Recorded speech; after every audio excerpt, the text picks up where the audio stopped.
Makanya hanya dengan tingkat kecerdasan yang tinggi, penderitaan akan mencapai titik tertinggi. Ulangi. Hanya dengan tingkat kecerdasan yang tinggi, penderitaan mencapai titik yang tertinggi. Jadi rupanya penderitaan yang hebat itu tugas utamanya diutus ke semesta ini untuk meningkatkan kita sampai mencapai kecerdasan yang tertinggi. Makanya kalau orang yang sudah sampai di sini kesadarannya, oh ternyata makin banyak penderitaan, sebetulnya peluang untuk meningkatkan kecerdasan diri pada tingkat tertinggi makin besar. Kapasitas kita untuk meningkatkan volume ruang kita semakin besar.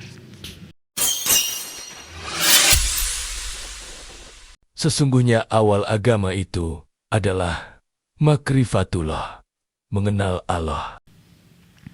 Oleh karena itu yang pertama, pesan saya, perhatikan, kenyamanan adalah penjara untuk kebebasan dan musuh bagi pertumbuhan. Jadi orang yang senang dengan kenyamanan berarti sebetulnya dia sedang memenjarakan dirinya untuk tidak mengalami pertumbuhan. Karena kenyamanan adalah musuh bagi pertumbuhan. Jadi oleh karena itu kalau ingin tumbuh berarti kita harus keluar dari zona nyaman. Hati-hati keluar dari zona nyaman. Karena apa? Banyak yang tidak siap. Kenapa tidak siap? Tahu jawabannya? Kalian sudah terbiasa untuk nyaman ketika mendapatkan yang diinginkan. Dan langsung sesaat tidak nyaman ketika mendapatkan yang tidak diinginkan. Padahal pertumbuhan hanya akan terjadi saat kita mendapatkan yang tidak diinginkan. Ulangi. Pertumbuhan jiwa hanya akan terjadi justru saat kita mendapatkan yang tidak diinginkan.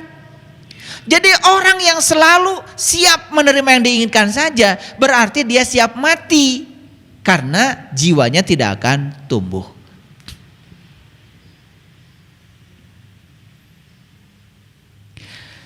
Ketika kita melangkah maju menuju pertumbuhan,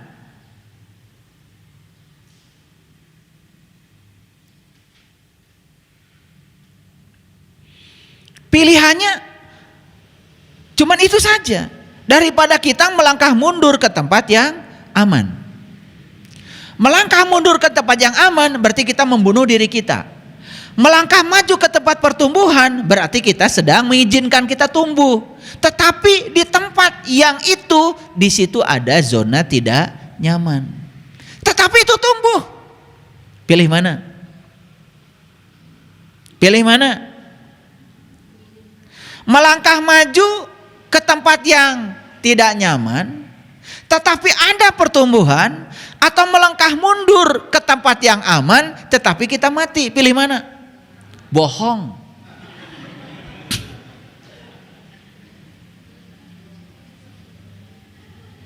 Bohong. Yang terjadi nggak begitu.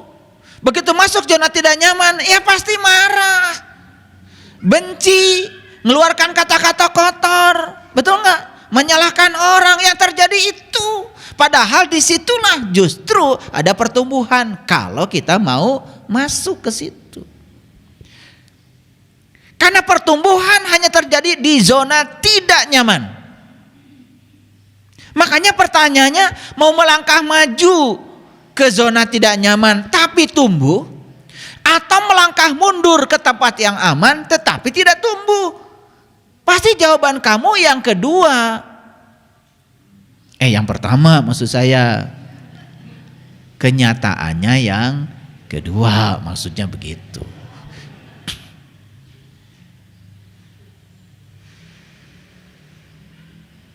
Jadi sebetulnya gejolak-gejolak kehidupan itu, sesuatu yang tidak nyaman itu justru kalau dilihat dari kacamata semesta, itu cara semesta untuk menumbuhkan jiwa kita. Tapi setiap jiwa kita mau ditumbuhkan, kita tidak siap.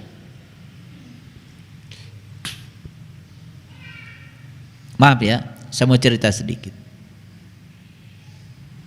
Saya tidak akan mengalami hari ini kalau saya tidak hidup kemarin. Betul? Jadi yang mengantarkan saya ke hari ini itu siapa sebetulnya? Masa lalu kan? Pertanyaan saya. Bukankah masa lalu itu berjasa yang mengantarkan kita ke masa kini? Terus apa yang buruk dengan masa lalu? Yang buruk itu kan penilaian kita. Yang buruk itu penilaian pikiran kita. Jadi yang mengantarkan kita ke hari ini adalah semua hal yang terjadi di masa lalu. Kalau begitu, bukankah masa lalu itu berjasa mengantarkan kita menjadi kita yang hari ini? Terus apa yang salah dengan masa lalu? Ada yang salah? Yang salah apa? Yang salah pikiran kita. Penilaian pikiran kita terhadap masa lalu. Karena pikiran kita masih terjebak oleh baik dan buruk. Itulah bahayanya pikiran.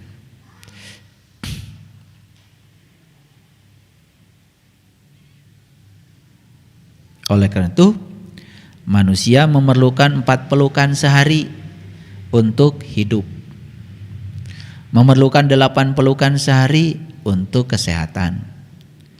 Dan perlu 12 pelukan sehari untuk pertumbuhan.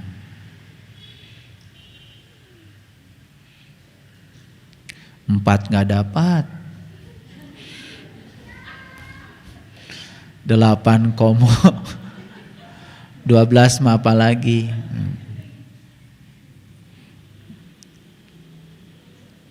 Jadi ternyata 12 pelukan sehari itu membuat jiwa tumbuh. Jadi saya wajar kalau kalian gak tumbuh-tumbuh jiwanya, kurang pelukan.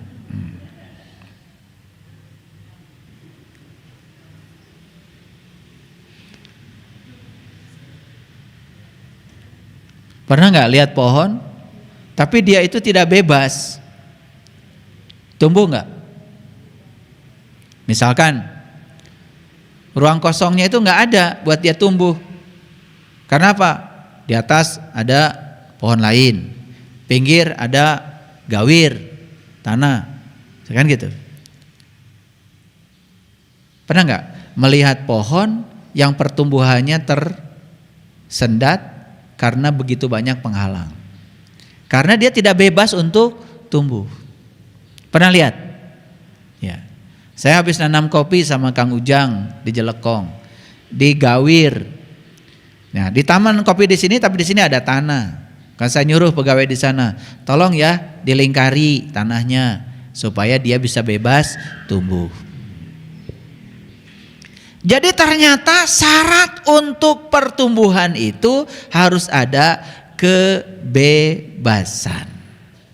Pohon saja kalau tidak ada kebebasan tidak tumbuh. Yuk kita sadari. Selama ini kita tidak sadar sering memenjarakan diri sendiri, bahkan memenjarakan orang lain supaya mengikuti pikiran sempit kita. Dan hati-hati, itu yang membuat kita tidak tumbuh.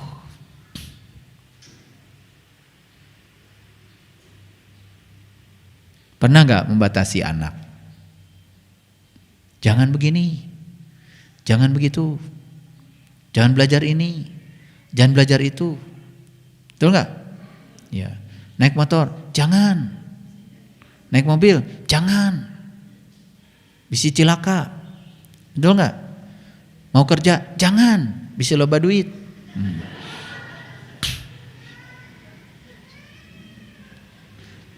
Makin dikerangkeng, makin tidak tumbuh. Dan kita sering mengatasnamakan cinta kasih kepada orang lain ketika kita mengkerangkeng kebebasan orang lain dengan alasan cinta kasih, padahal kita sedang mematikan pertumbuhan orang lain. Itu yang disebut dengan intervensi terhadap karma. Makanya kita ini harus bisa memberikan ruang pada orang lain untuk melunasi karmanya. Jangan sampai kita intervensi. Oleh karena itu maka kita tidak bisa berada dalam mode bertahan. Kita harus berada di mode pertumbuhan kalau ingin tumbuh. Nih saya tanya, ada nggak orang yang dalam kehidupan ini kedewasaannya nggak numbuh-numbuh? Ada kan? Tapi dia sibuk kan? Kenapa? Karena dia setiap saat bertahan di mode bertahan, tidak memasukkan dirinya di mode pertumbuhan. Mode bertahan berarti di zona nyaman. Mode pertumbuhan berarti di zona tidak nyaman. Jujur ya, pilih zona nyaman atau tidak nyaman? Semua pilih zona nyaman, tapi ingin tumbuh. Aneh nggak? Gitu. Ingin tumbuh tetapi memilih untuk ada di zona nyaman. Tahu artinya zona nyaman? Kita berada di situasi yang kita ingin. Dan kita melarang diri kita memasuki situasi yang tidak kita ingin. Itu. Makanya orang yang semacam itu tidak pernah bertambah pengalaman hidupnya. Tidak semua pertumbuhan itu perubahan. Seperti halnya tidak semua pergerakan itu kemajuan. Jadi jangan menganggap setiap perubahan itu adalah pertumbuhan. Belum tentu. Karena setiap pergerakan juga belum tentu kemajuan.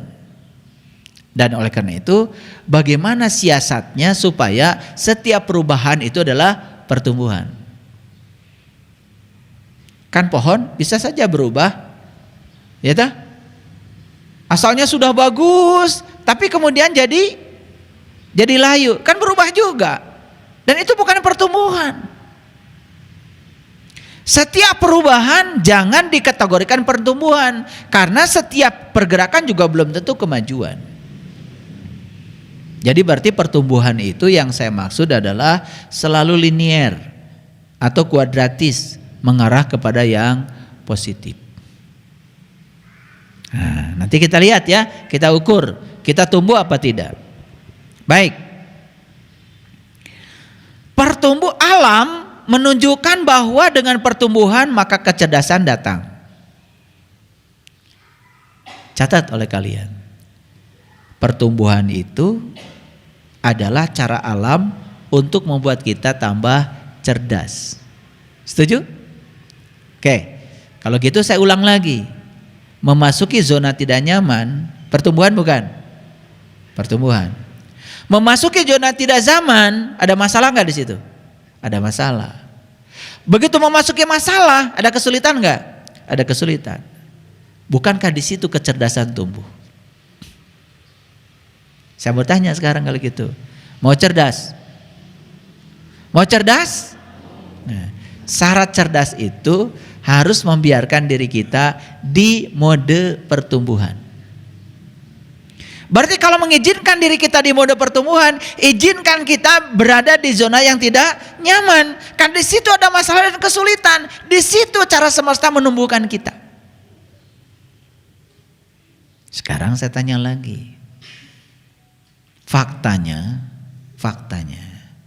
kita kan ingin bertahan di zona nyaman. Tapi kalau ditanya ingin cerdas, ingin. Itu yang menyebabkan kecerdasan kita stagnan, tidak naik-naik. Karena antara keinginan dengan fakta berbeda.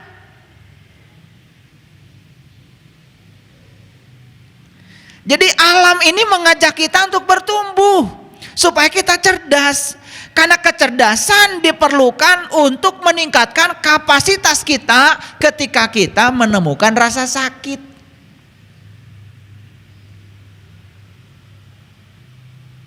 Ngerti?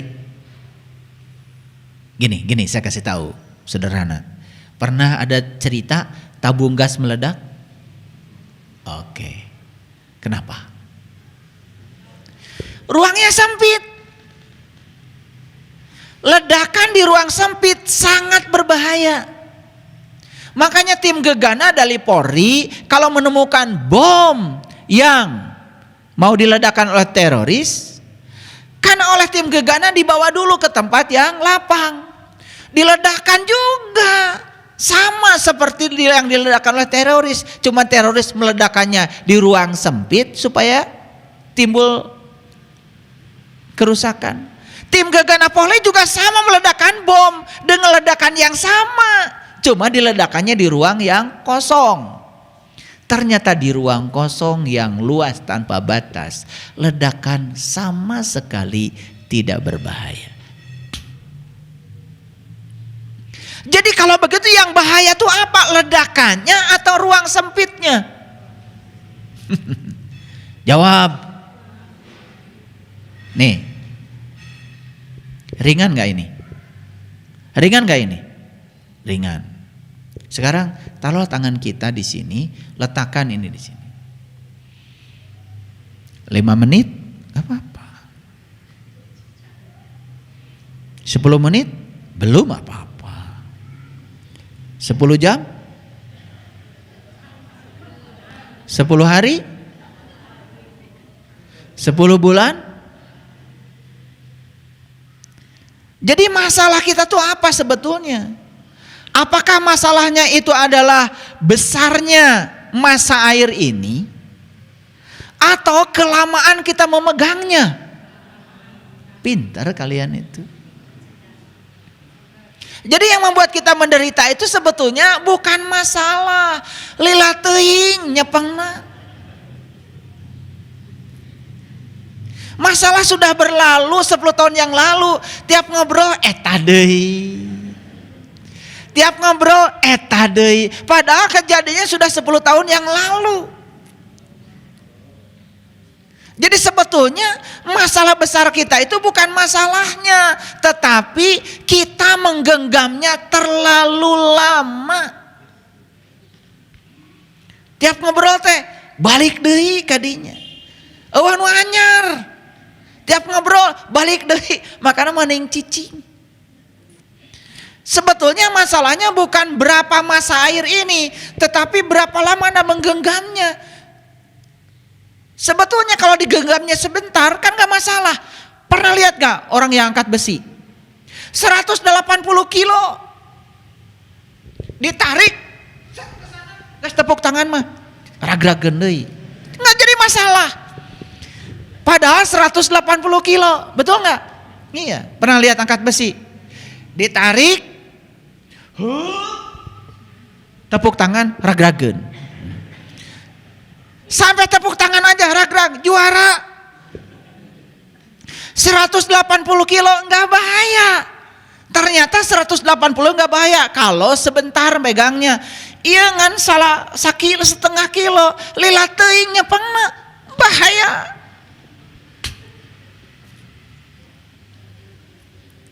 Makanya itulah kita sering mengizinkan kita tuh balik deui ke masa lalu, balik deui ke masa lalu. Karena kita sendiri yang memegangnya terlalu lama. Itulah sumber penderitaan kita. Sekaligus sumber neraka kita. Mengingat masa lalu itu penting. Bagus. Kalau itu ilmu. Tapi kalau mengingat kejadian yang sudah berlalu dan itu menyedihkan, gak penting amat. Karena itu akan membuat kita selalu sakit. Ulangi. Ingin cerdas? Ingin.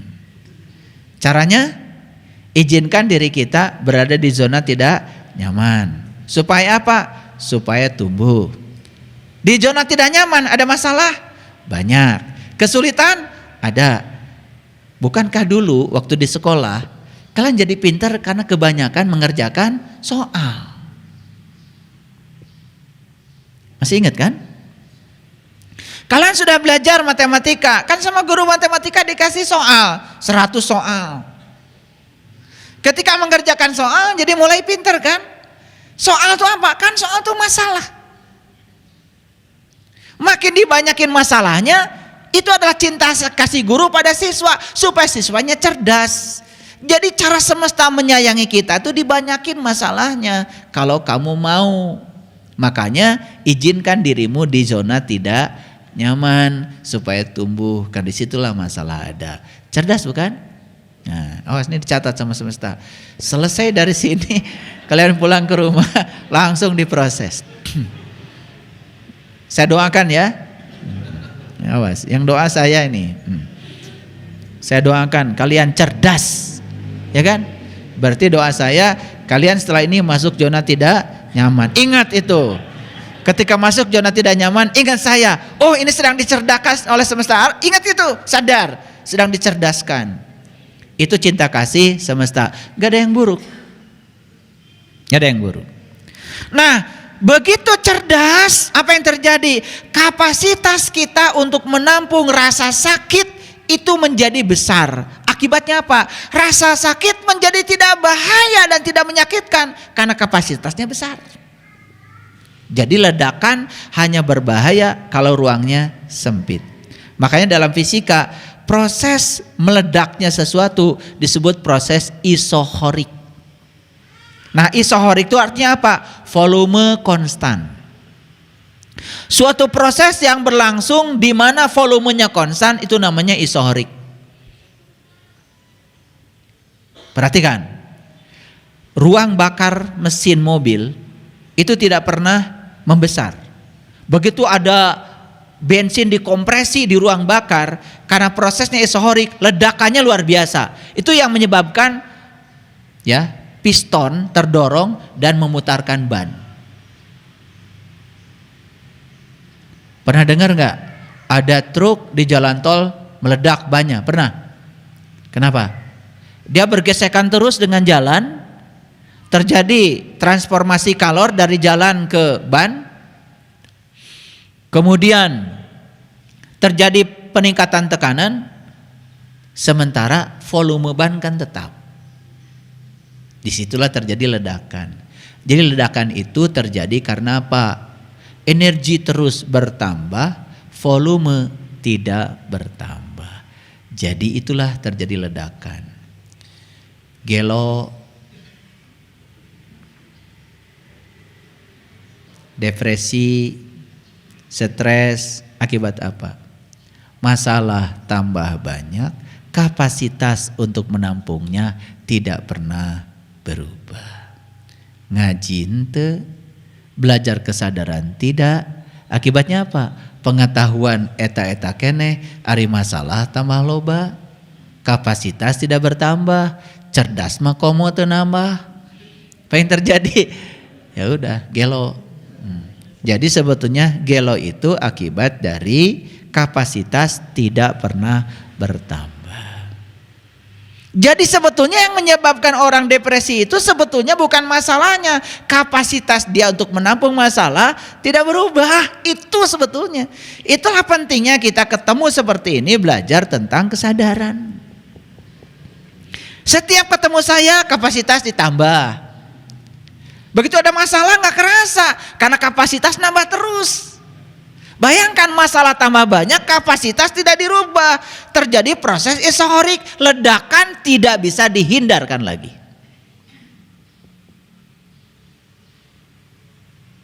Sedikit nih pakai fisika. Kalau ditanya, kenapa meledak? Isohorik. Gitu, kan keren kan? Volume tetap, ya kan? Volume otak tetap, pengetahuan tetap, kan gitu. HT tetap, tidak lapang. Ledakan tidak bisa dihindari. Gelo. Karena apa? Karena di situ kita membatasi diri.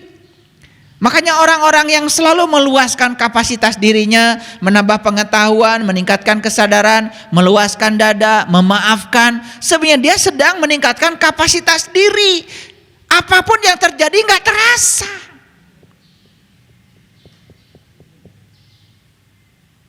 Paham ya? Oke. Jadi ledakan bahaya apa tidak? Bahaya tidak? Tidak bahaya kalau ruangnya tanpa batas. Ledakan sekecil apapun menjadi bahaya kalau ruangnya tidak berubah atau isohorik atau volumenya tetap. Jadi ketemu saya untuk apa?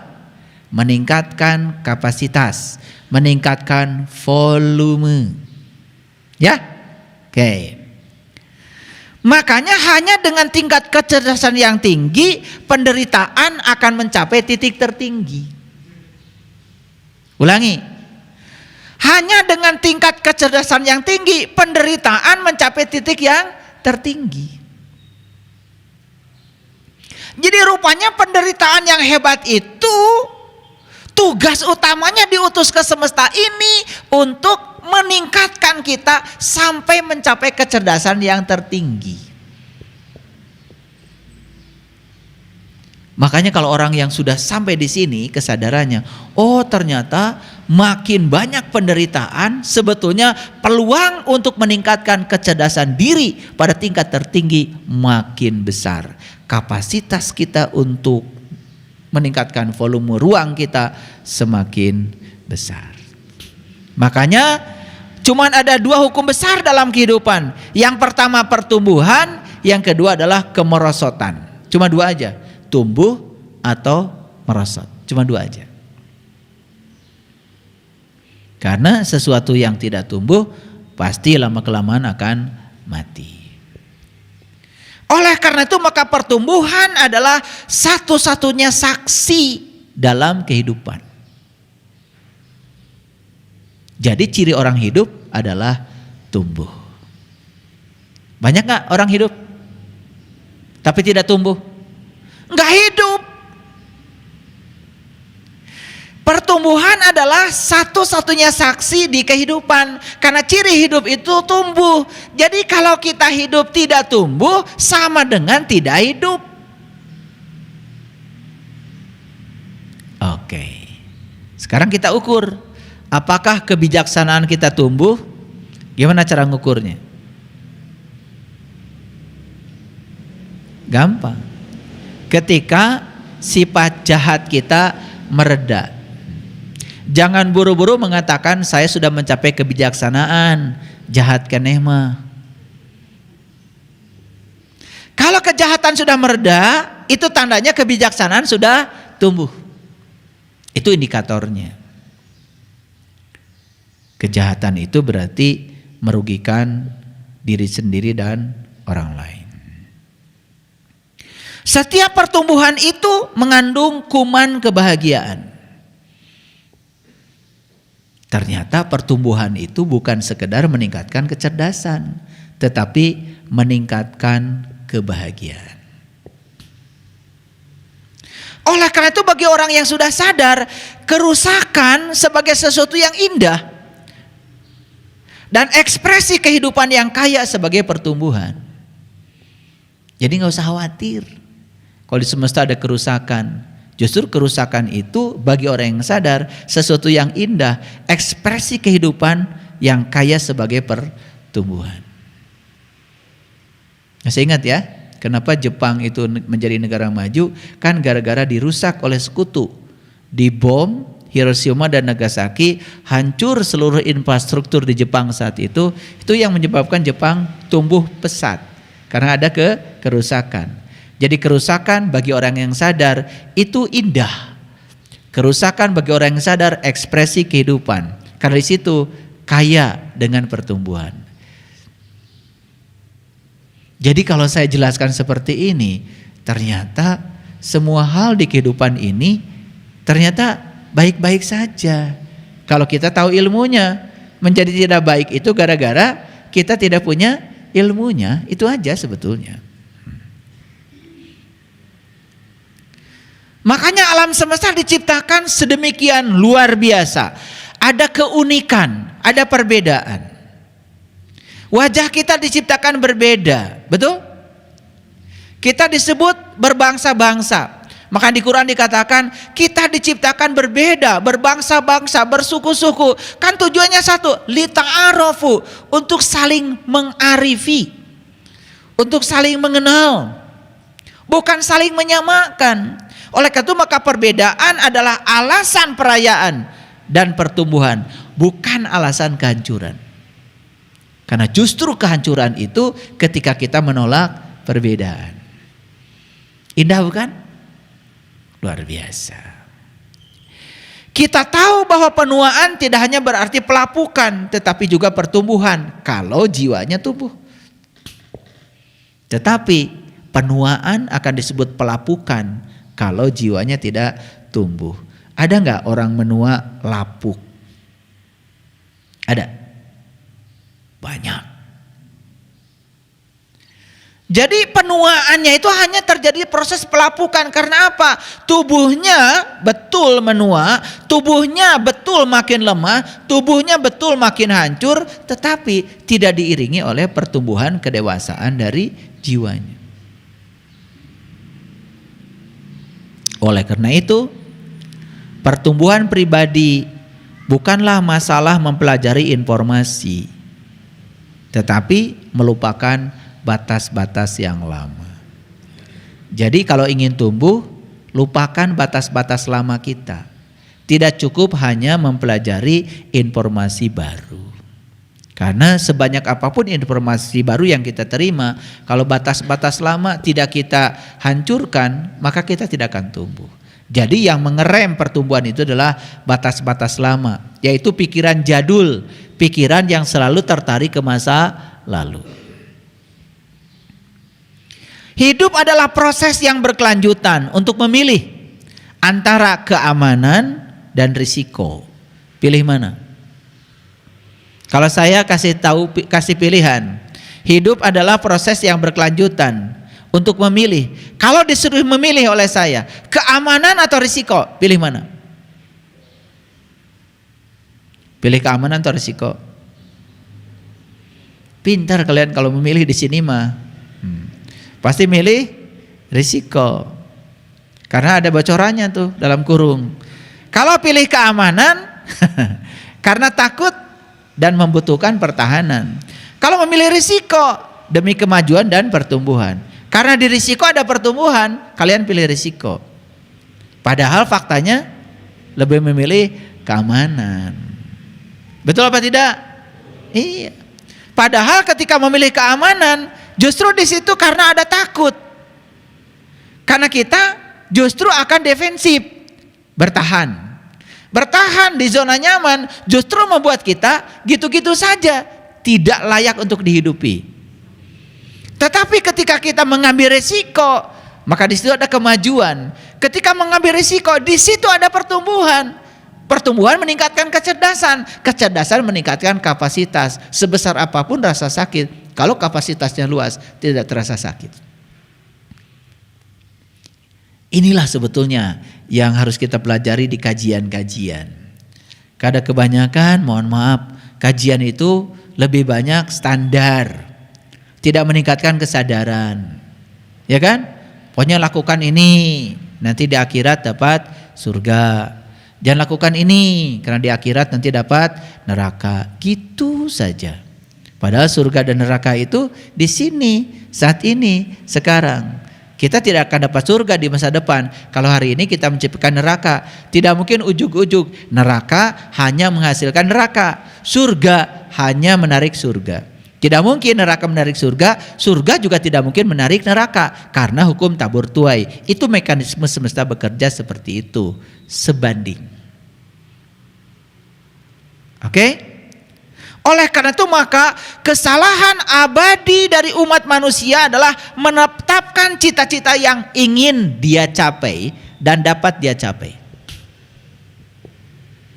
Ulangi. Kesalahan abadi umat manusia adalah menetapkan cita-cita yang dapat dicapai. Itu kesalahan abadi semua manusia. Karena ini di zona nyaman. Kalau tidak mau melakukan kesalahan mulai sekarang, bikin cita-cita yang sulit dicapai.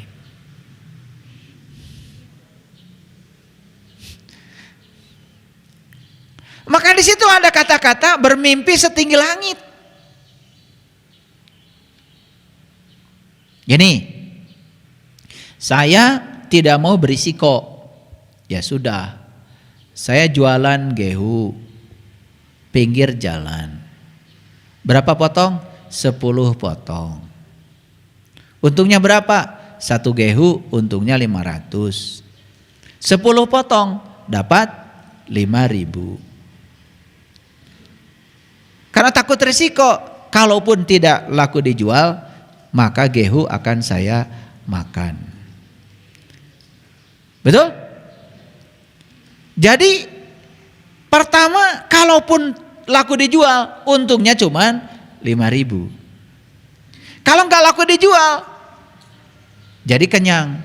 Besok nggak punya modal lagi. Mau gitu terus.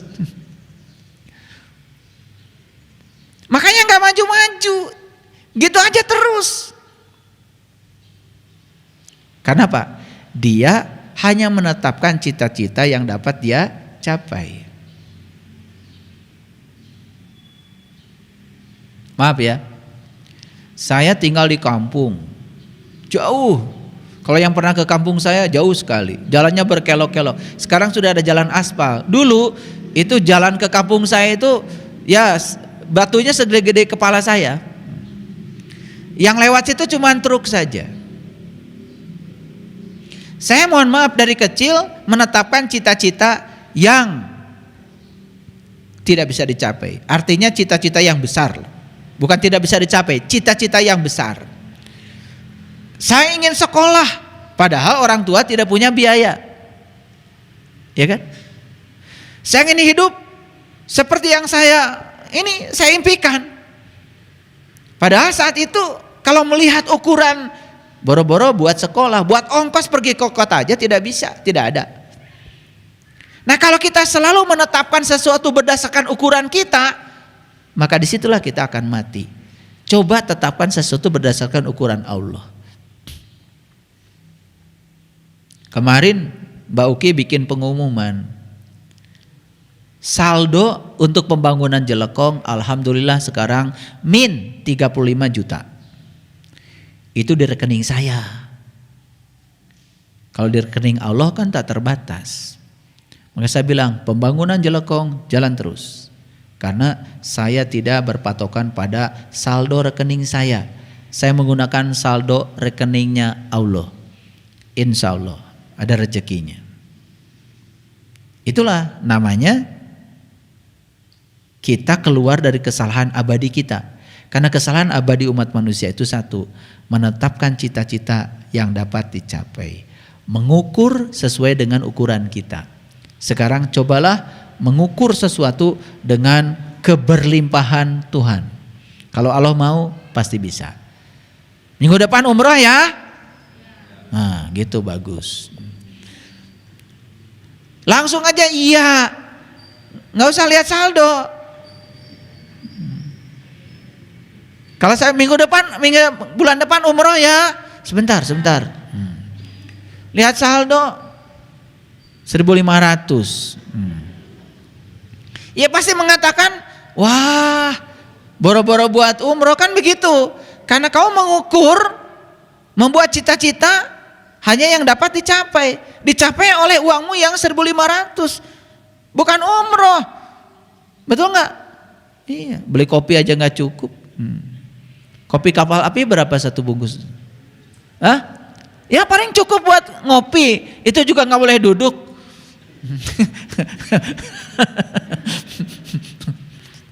Gitu. Baik. Jadi kegembiraan hidup itu terdiri dari satu, latihan energi.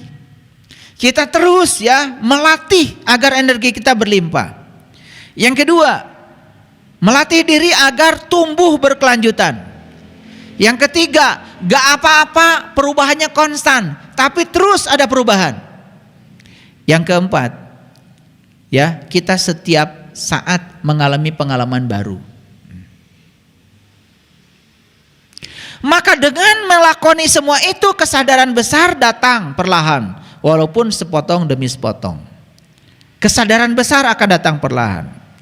Jalan pertumbuhan spiritual adalah jalan belajar sepanjang hayat. Itu yang saya bilang tadi. Jangan khawatir karena jiwa kita abadi.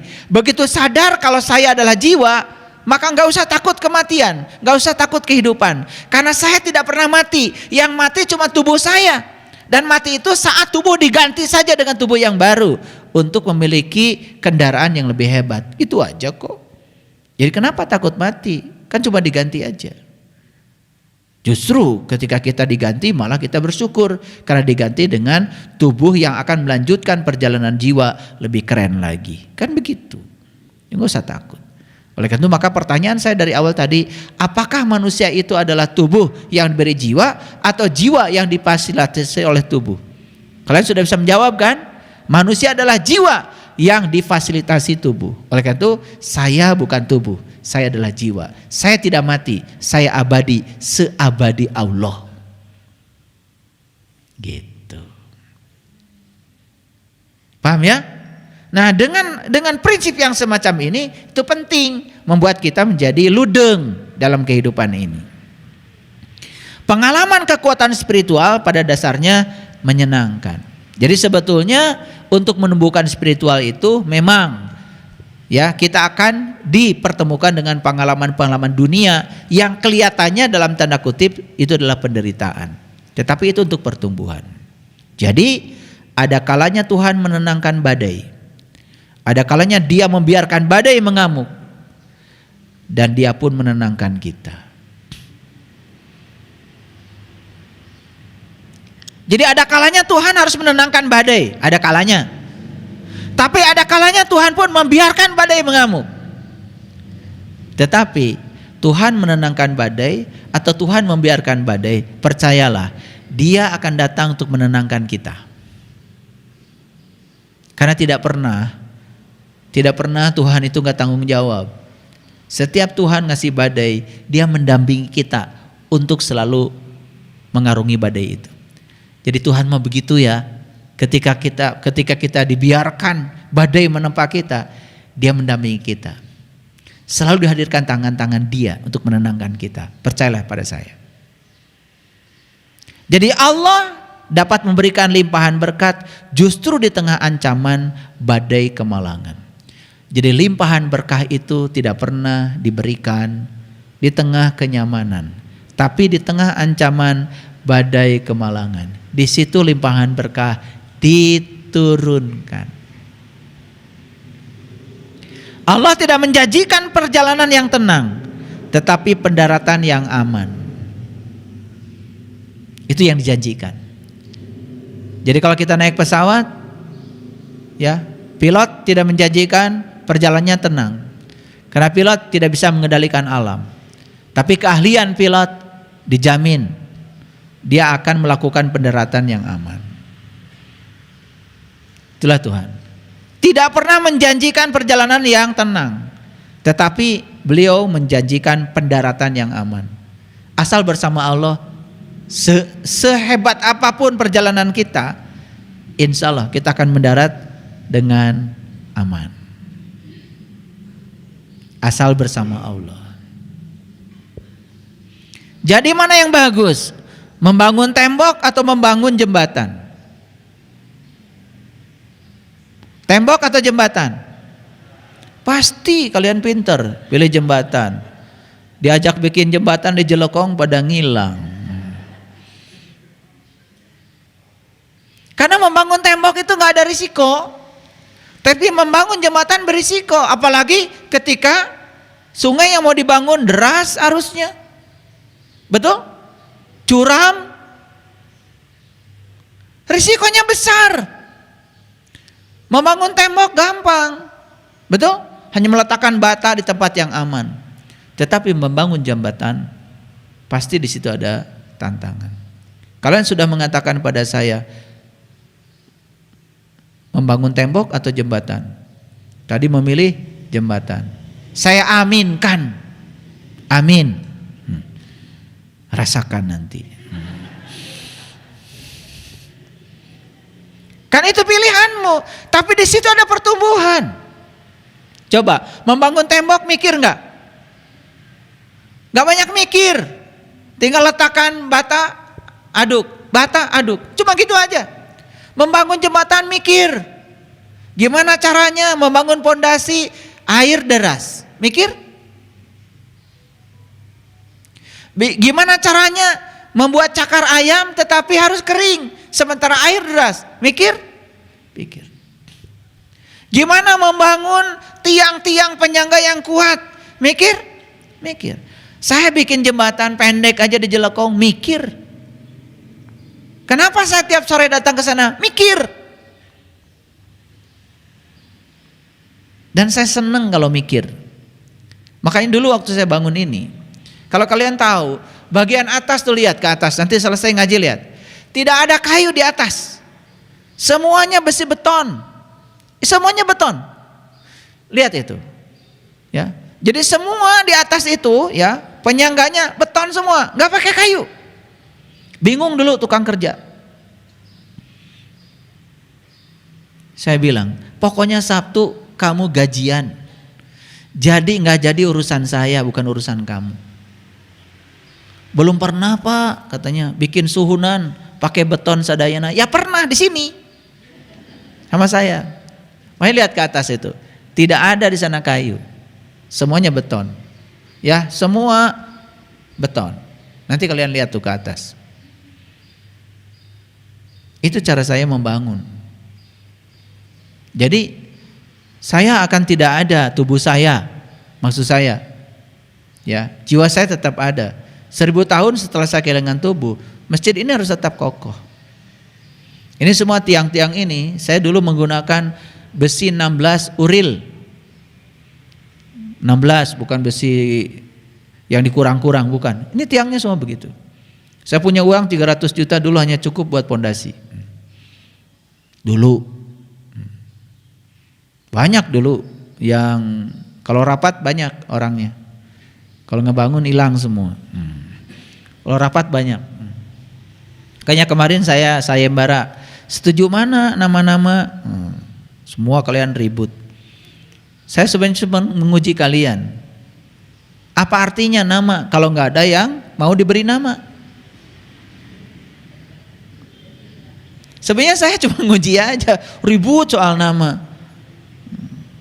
Padahal saya cuma memancing aja. Ada nggak yang sadar apa artinya nama kalau tidak ada yang diberi nama? Wah semua nama ini bagus, nama ini. Lah kalau tempatnya nggak bagus, buat apa nama bagus? Ngerti maksud saya? Saya nguji gitu aja nggak pada lulus kalian itu. Semua ribut soal nama. Padahal saya cuman ingin tahu kontribusi kalian untuk membangun yang mau diberi nama sejauh mana. Ngasih nama gampang. Kan kalian tuh enak aja. Begitu datang ke dunia udah utuh beri nama oleh kamu. Betul gak? Gitu kan? Gak pernah memikirkan gimana Allah menciptakan tubuh itu di rahim orang tua kita. Betul? Coba setetes air menjadi segumpal darah, segumpal daging terus. Bagaimana pembelahan sel terjadi, ruwetnya kayak apa? Jelas gue, udah sempurna. Tinggal ngasih nama. Kan gitu? Iya. Betul? Iya. Begitu datang barangnya kayak gini, kasih nama Firman. Gampang merengaran mah. Cocok nggak nama itu dengan barangnya? Itu masalahnya. Betul nggak? Iya. Jadi lebih penting mana? Nama atau yang mau diberi nama? Wujudkan dulu yang mau diberi nama. Makanya Allah mah tidak pernah ikut campur ngasih nama. Allah hanya menciptakan yang mau diberi nama. Bahkan dirinya sendiri tidak tahu namanya apa. Allah tuh kalau ditanya sampai sekarang tidak tahu namanya siapa. Oh yang ngasih nama kamu juga. Betul? Luar biasa ya. Jadi pilih tembok atau jembatan? Oh, bagus. Awas, amin ya.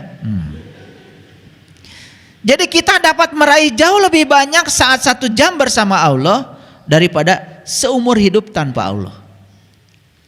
Ini saya kasih tahu. Bagaimana kecerdasan itu terbangun. Bagaimana pertumbuhan itu terbangun. Tidak usah 1 hari bersama Allah. 1 jam saja sadar bahwa Allah ada dalam dirimu. Maka tidak ada yang bisa kau tolak. Di situ pertumbuhan akan terjadi. Jadi 1 jam saja bersama Allah lebih bagus daripada seumur hidup tanpa Dia. Jadi orang-orang yang menderita dalam hidup dan menolak segala sesuatu yang tidak dia ingin terjadi karena seumur hidup tidak bersama Allah. Cuma nyebut-nyebut namanya tetapi tidak bersamanya. Sok latihan 1 jam saja bersama Allah. 1 jam saja bersama Allah. Gak usah seumur hidup. Kecerdasanmu akan meningkat, pertumbuhan terjadi. Karena kesadaran akan muncul. Jadi Kita tidak akan mencapai garis finish bila kita tidak meninggalkan garis start. Betul? Betul? Di mana sekarang posisi kita? Kita tidak akan mencapai garis finish bila kita tidak meninggalkan garis start. Pertanyaan saya, di mana kita sekarang? Start pun belum mulai. Bagaimana kita bisa mencapai garis finish? Start juga belum mulai. Kenapa? Sieun, takut, pengen di zona nyaman. Karena orang yang mau mulai start berarti dia sudah siap meninggalkan zona nyaman. Orang kalau balap lari, ikutan balap lari kan mulainya start. Kalau dia sudah start berarti sudah mengizinkan dirinya lari, bukan? Orang yang takut keseleo, takut kalah, takut keringatan, betul nggak? Malu ditonton orang, start pun belum mulai. Saya cuma khawatir aja, kalian itu start aja belum. Bagaimana mencapai garis finish? Sedang orang yang mencapai garis finish hanya orang yang sudah meninggalkan start saat ini. Jadi saya sampaikan selamat untuk yang berani memulai start sekarang. Dan kalian yang hadir di tempat ini kan orang-orang yang berani mendengarkan kajian saya. Karena kajian saya itu sangat berbahaya. Bahayanya apa? Karena kajian saya akan mengubah kalian menjadi cerdas sekaligus waras. Jadi ya, doa adalah alat yang tak terlihat yang berguna bagi dunia yang tidak terlihat. Tapi doa yang saya maksud bukan mengatur Tuhan supaya Tuhan mengikuti keinginan kita. Doa yang saya maksud adalah menyertakan Tuhan, mengundang Tuhan, menyadari kehadiran setiap saat. Sehingga ya, doa ini walaupun tidak terlihat tetapi berguna bagi dunia yang terlihat. Harapkanlah hal-hal yang besar dari Tuhan, usahakanlah hal-hal besar bagi Tuhan. Ada tulisan yang bagus tuh kemarin, sahabat kita mengirim tulisan itu. Kalau bagus tuh biasanya berkesan walaupun cuma sekali saya baca. Orang yang sadar, dia tahu bahwa Tuhan sudah memberi segalanya. Tapi begitu sadarnya, apa yang diberikan Tuhan kepada dia ditinggalkan dan dia hanya memilih Tuhan. Apa maksud saya? Orang yang sadar sesadar-sadarnya kalau Tuhan sudah memberikan segalanya. Tetapi dia tidak berfokus pada apa yang diberikan Tuhan padanya. Malah dia meninggalkan semua pemberian Tuhan demi untuk memilih Tuhan. Bahasanya saya tidak tahu kemarin seperti apa, tapi itu yang tertangkap oleh saya. Makanya hati-hati jangan melekat pada yang diberikan Tuhan sehingga kita lupa pada yang memberinya. Makanya tetap kejar yang memberinya, maka pemberian tidak akan pernah berhenti sepanjang kita tidak melekat pada yang diberikannya. Oleh karena itu, jangan minta kepada Tuhan apa yang menurut kita baik, tapi mintalah kepadanya yang menurut Dia baik bagi kita. Sekali lagi, jangan meminta kepada Tuhan apa yang menurut kita baik, tetapi mintalah kepadanya yang menurut Dia baik bagi kita. Karena yang menurut kita baik bagi kita belum tentu baik menurut Tuhan bagi kita. Karena Dia lebih tahu tentang kita daripada kita sendiri. Siap bertumbuh? Siap keluar dari zona nyaman? Siap sabar menghadapi semua keadaan? Oke. Saya doakan semoga jembatan yang kalian bangun kokoh. Semoga semua tantangan hidup yang datang kepada kalian jadikan peluang untuk mendewasakan diri kalian. Sekarang pandanglah dalam hidup ini ternyata tidak ada satu keburukan. Semua baik-baik saja kalau pikiran kita sudah baik. Baik dan buruk hanyalah kegagalan kita dalam menilai. Itu adalah karena kita masih dikendalikan oleh diri palsu kita, pikiran kita. Terima kasih. Assalamualaikum warahmatullahi wabarakatuh.